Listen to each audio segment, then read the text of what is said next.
The land of the Navajo Nation covers large areas of New Mexico, Arizona, and Utah. Throughout this vast land, Navajo Indians for over a century have created works of art in silversmithing and rug weaving. These art objects have been the mainstay of the Navajo economy.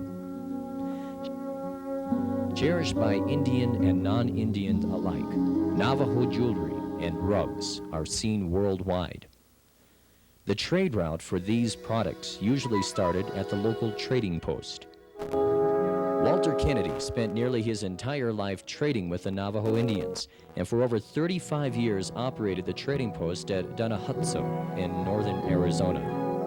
After his recent retirement, Walter started sorting out his collection of over 50 years. It didn't take him long to realize that he needed help. Help came in the form of William Abel, noted southwestern Indian archaeologist. Walter and Bill have now completed cataloging and appraising the collection. The collection consists of 915 items, 220 bracelets, 11 bow guards, 44 pins, 8 buckles, 6 earrings, 38 rings, 168 beads and necklaces, 134 baskets, 54 rugs, 15 framed rugs, 50 concho belts, 99 kachinas and carved dolls, 65 artifacts, saddles, and miscellaneous items. This collection, the largest singly owned, is now for sale.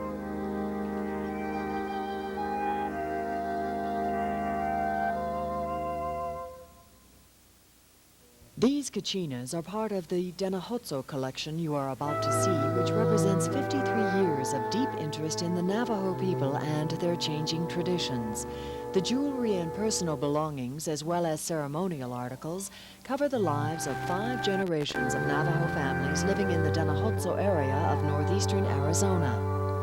Walter M. Kennedy began his trading career at Lukachuka, Arizona in 1933, when at the age of 16 he worked for his brother Earl at Lukachuka Trading Post.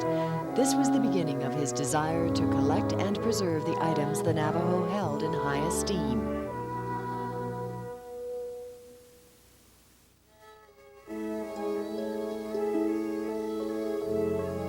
In an isolated Navajo community, the role of the trader is extremely important in the daily lives of the Navajo people. The trading post is the center of activity. It serves as the mercantile hub, the grocery, dry goods, hardware, feed, lumber, auto parts, service station, department store, and post office of the community. The trading post is the brokerage house for all Navajo products. On every day of business, the trader must be in a financial position to purchase a myriad of Navajo-produced items and livestock. He must always buy their sheep, goats, cattle, horses, wool, mohair, hides, rugs, baskets, and crafts, and the seasonal wool clip, fall lambs, and tons of piñons should there be a good crop.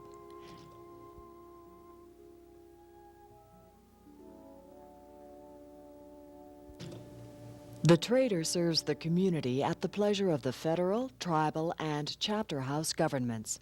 Should his business operations, ethics, prices, or personal habits come into conflict with those of the community, he may be removed and his lease canceled by one or any combination of the 3 mentioned bodies. He is also the local bank, financial advisor, pawnbroker, mechanic, veterinarian, marriage counselor, and occasionally an undertaker. It took many years to assimilate the material in this collection and the wide diversity of items it contains, and one must realize that many of these items could not have been obtained without a very intimate closeness with the Navajo people.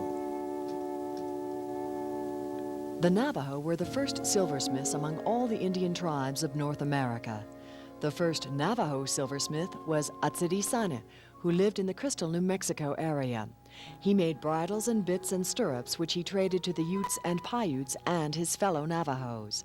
The Navajo have always favored the use of heavy silver and large turquoise stones. The Zuni style was the opposite, utilizing light silver and as little silver as possible. Their use of turquoise was small, identical cut stones set into patterns, hence the style cluster jewelry. In every major ruined site of the prehistoric Indian people, turquoise in some form or another has been discovered. Beads, mosaics, earrings, earplugs, pendants, ceremonial objects, and crushed and ground turquoise have been found in quantity. To the present time, there has never been a turquoise deposit discovered that has not shown some evidence of prehistoric Indian mining of some sort. In the mythology and legends of the southwestern Indian people, turquoise has a major role in the weaving of their stories passed orally from generation to generation. It is worn on the costumes of dancers, imitating the deities of their religions.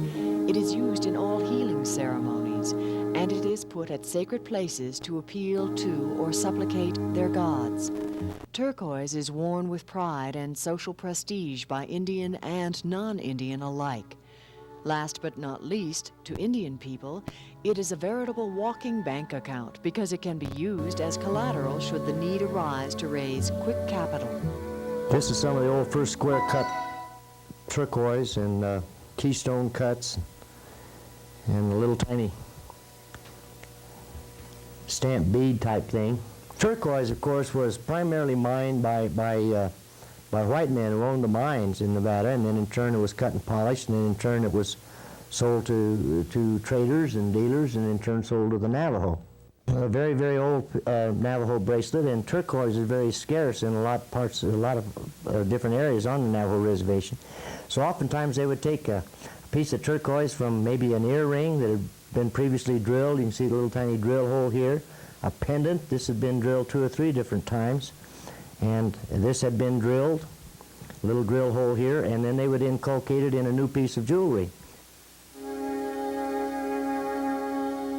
Around 1870, a Navajo silversmith named Atsidi Chan, the ugly silversmith, taught the Zuni people the art of silversmithing. The first turquoise stone set on silver was done at Zuni Pueblo by Atsidi Chan. This style of bracelet was admired and worn by Navajo men and women.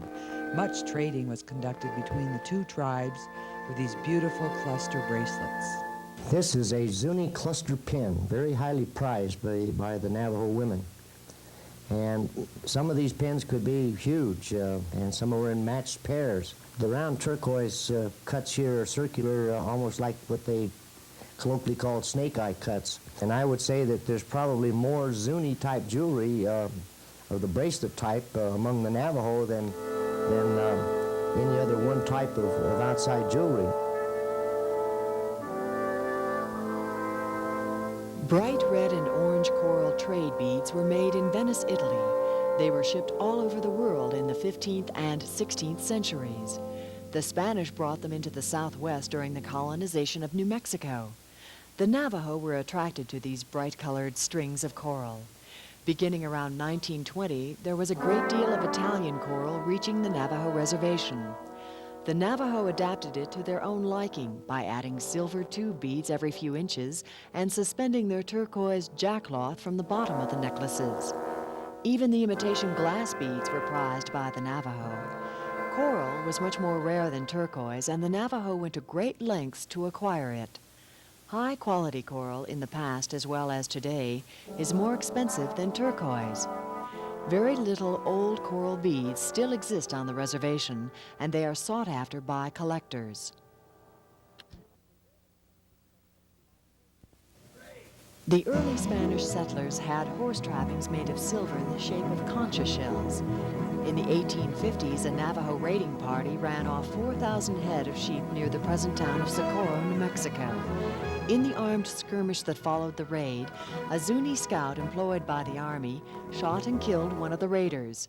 He was wearing a crudely shaped belt made of silver and resembling the Spanish conchas. This is the first historical mention of a Navajo concha belt. There are literally hundreds of different designs used by Navajo silversmiths. There is no limit to the individual use of creative design in the making of a fine Navajo concha belt. This is one of my very favorite things in the collection, and these are the very old Navajo concho belts. A large percentage of these concho belts are made out of old coin silver, both U.S. coin and the old Mexican silver peso coins. And the old Navajo concho belts in the style, It was called repoissé, or bumped out from the back, which gave it a rounded effect. And then all of the hand stamping and the matting and then the scalloping is done with other stamping tools. And then finally a bezel is set on the concho itself, and then a stone is attached. These are called butterflies. They're spacers in between the two in the shape of a butterfly. Also stone set.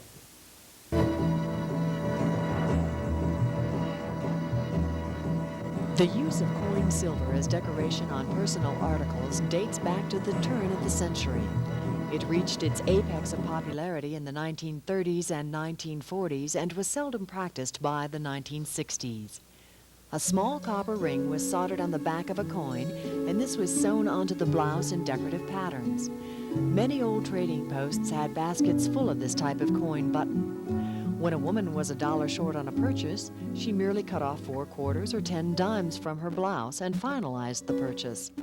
She might later buy them back from the trader at face value of the coin.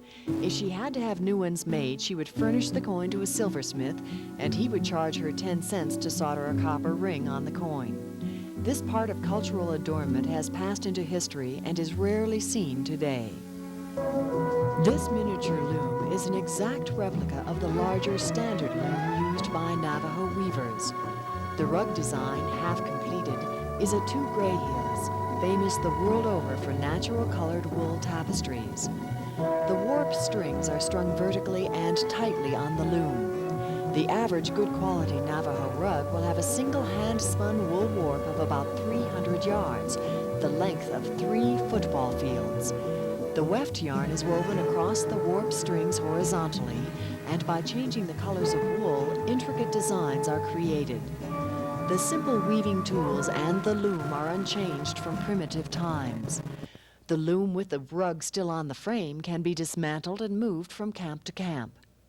The tools consist of a spindle on which the wool is spun, a weaver's comb which is used to pat the weft yarn into place, and battens which are turned sideways to open the warp strings, and then are turned up straight and brought down sharply to firmly pack the weft wool into a tight, firm line to give the rug a firm, tight, and straight-lined, pleasing effect.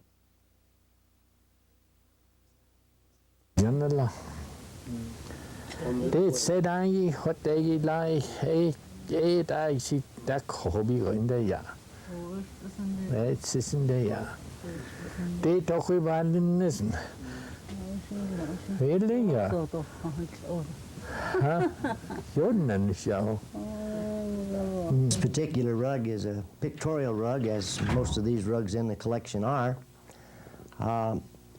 This is all done with commercial yarn, and the Dennehotso weavers use commercial yarn because of the wide variety of color involved. It's nicely framed, and the weaver of this rug was a weaver, and her name was Vida Rose Joe, who also has done some other large rugs in this collection.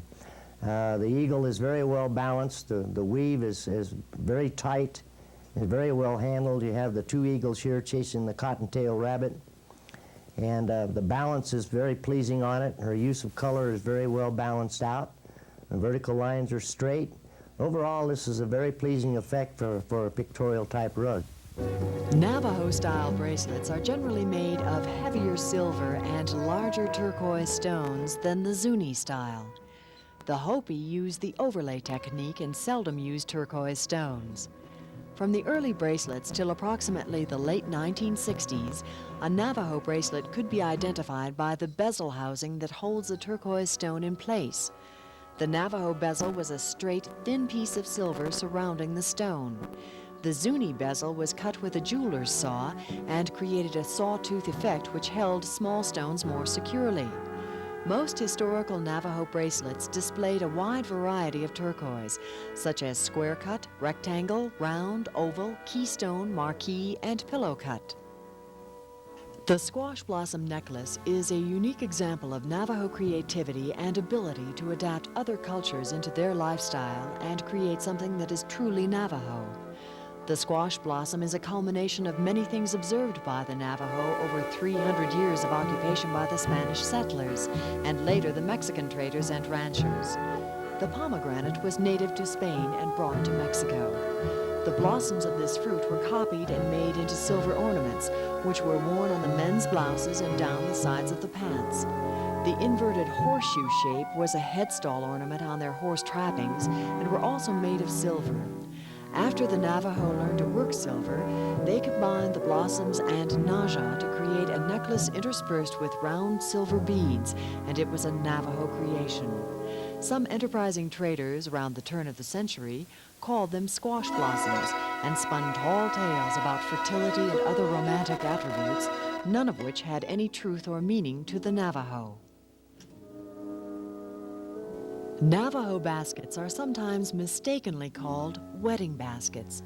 A more proper term would be medicine or ceremonial baskets. Baskets are used in all Navajo healing ceremonies by the Navajo medicine men. They are kept by the healers as part of their fee. Ground blue cornmeal is placed in the basket, and a line of corn pollen is drawn from east to west and north to south, forming a cross. The Navajo word for corn pollen is tatadin. It is very sacred to the Navajo. It is used in all healing ceremonies. It is sprinkled on patients, ingested by mouth. It is used to bless people, buildings, objects, animals, and to ward off evil. Traditional Navajo people carry a small bag of pollen with a prayer stick for religious use. There are many variations of interior designs to Navajo baskets. Some old medicine men said wedding baskets had 5 rings. If that's so, less than 1% of all baskets could be used for weddings. From prehistoric times to present, turquoise beads have been worn by both men and women. To the Indian, there was no gender attached to the adornment of jewelry. Some of the turquoise in these beads are hundreds of years old, being passed down from generation to generation. Some are stoned ground, hand-drilled, smoothed with pumice, and hand-rubbed with buckskin to bring up the polish and sheen of the turquoise. The looped turquoise at the bottom of these necklaces is called jackcloth, the Navajo word for ear string. That is exactly what they were used for in times past. As the cultural changes came rapidly upon the Indian people, the jackcloth became a part of their necklaces. Turquoise beads are still worn daily by a great majority of the men and women, and most certainly at all social and religious events. At the turn of the century, a good jackcloth would buy 10 head of sheep or a good fat cow and calf. Turquoise beads were a standard trading item among the various tribes of southwestern India. This is an old Navajo headstall. It's made out of sterling silver. At one time there was a piece of turquoise in the top of the headstall with a naja inverted horseshoe shape strung from the bottom. These they had acquired and made themselves. They copied from the early Spanish headstalls and later the Mexican headstalls as they come into the Southwest. The bit itself is a hand-wrought bit, but it has German silver decoration along the side and a stamped design on it. These were highly prized by the Navajo people, and these were worn on their horses to almost all ceremonial functions.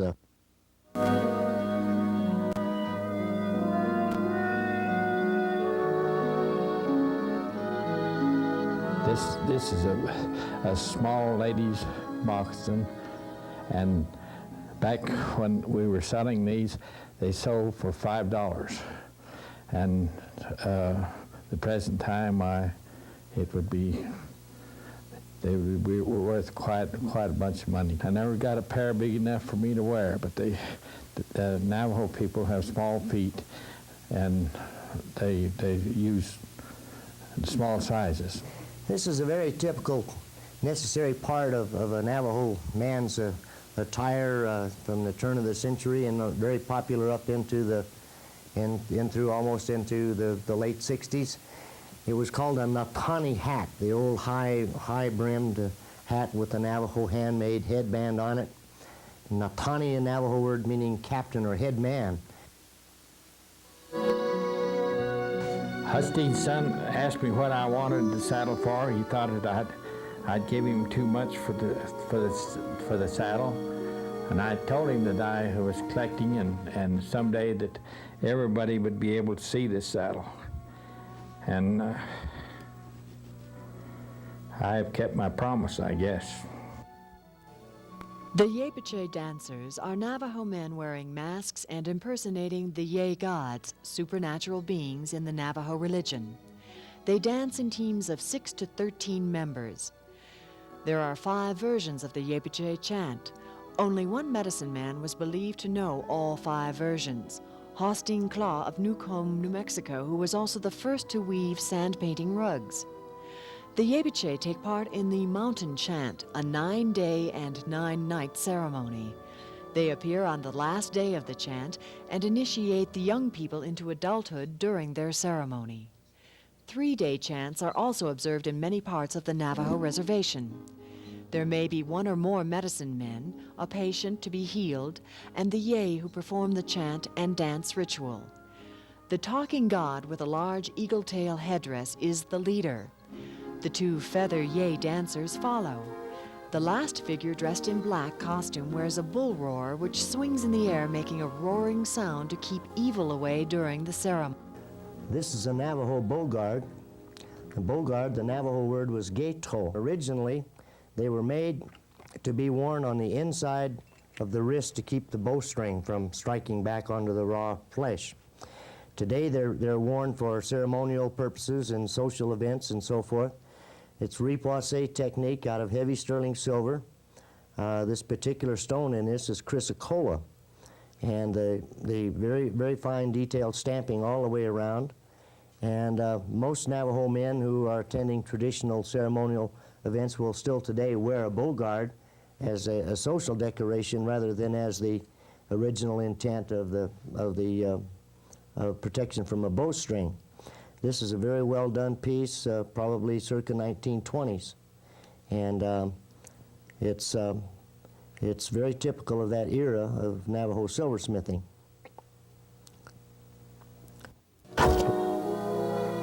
Style, as you can see, the much larger pieces of turquoise, larger blossoms, larger nagehe. These are nugget cuts. The turquoise has been cut, bare oak cut from rough nuggets and left in rough shape rather than been cabochon cuts, which are smoothed and polished. This is another set of Navajo beads, very well done. This has a very finely ground jaw cloth attached to the bottom of the beads. Jaw cloth is a Navajo word. Jaw meaning ear and cloth meaning string, jaw cloth. The turquoise is rather cut, it's baroque cut. It's the Royston turquoise mine from Royston, Nevada, and there are 2 sing beads attached indicating that the owner had 2 major sings held in the Navajo ceremonies. There's no old trading posts left, they're all gone. Because all they are out there is 7 to 11s. They're not trading posts, they're just a convenience store. The changing lifestyles of the younger generation Navajo are rapidly replacing the goods and values of their parents and grandparents. These eroding factors have resulted in large-scale disposal of family jewelry and relics, revered and preserved by their elders. And last of all, there is still the Navajo reluctance to barter with people unfamiliar to them. Many of the collection items are irreplaceable, simply because there is nothing to replace them with.